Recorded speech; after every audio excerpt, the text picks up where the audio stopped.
nous avions tenu à présenter la stratégie nationale de l'agroécologie, qui est en tout cas l'outil principal de vulgarisation de l'agroécologie au Burkina. Il faut dire que l'axe 3 de la stratégie nationale de l'agroécologie stipule en tout cas qu'il faut travailler à renforcer les capacités des différents acteurs, et en renforçant les capacités de ces différents acteurs, il faut les outiller.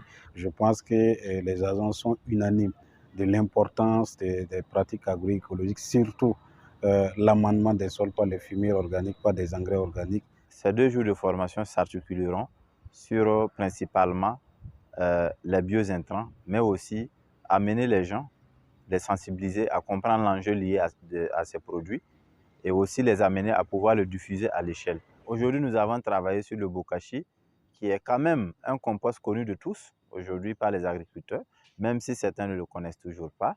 Donc, qui est un amendement que nous avons aujourd'hui fait à base de la termitière, de la bouche de vache, de la levure de lotière ou encore la levure boulangère, du sucre, du son, de la cendre de bois, de la poudre de charbon ou du biochar.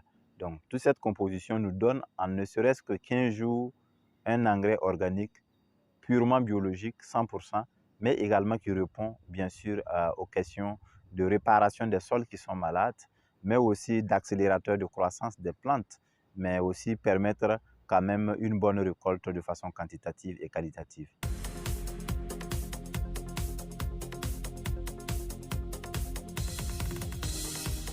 Le Sénat a décidé de sensibiliser, de former les acteurs œuvrant dans l'agriculture, dans l'environnement, dans la région du Nord, et parce que c'est une activité qui est prévue dans le projet Feel Good. Quand on parle du projet Feel Good, c'est un projet financé par le partenaire OTER.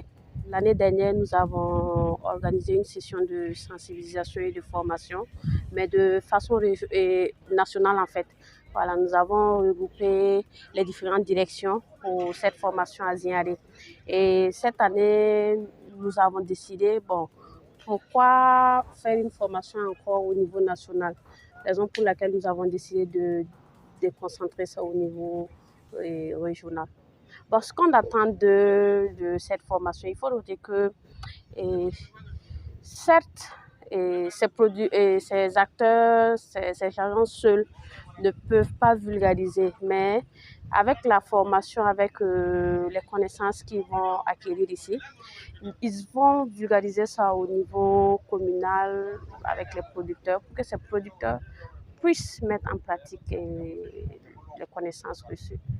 Une très belle initiative qui vient à point nommé parce que, comme je l'ai dit, nous sommes déjà donc dans un environnement bien fragilisé, bien fragile, et nous sommes aussi obligés d'aller vers l'autosuffisance alimentaire. Et ça commande que nous puissions effectivement donc mobiliser des activités d'intensification de production agricole, mais aussi de sauvegarde de l'environnement. Je pense qu'on peut utiliser ce domaine, ce volet, pour accroître en grande quantité nos productions, pour nourrir les Burkinabés, pourquoi pas vendre à d'autres peuples.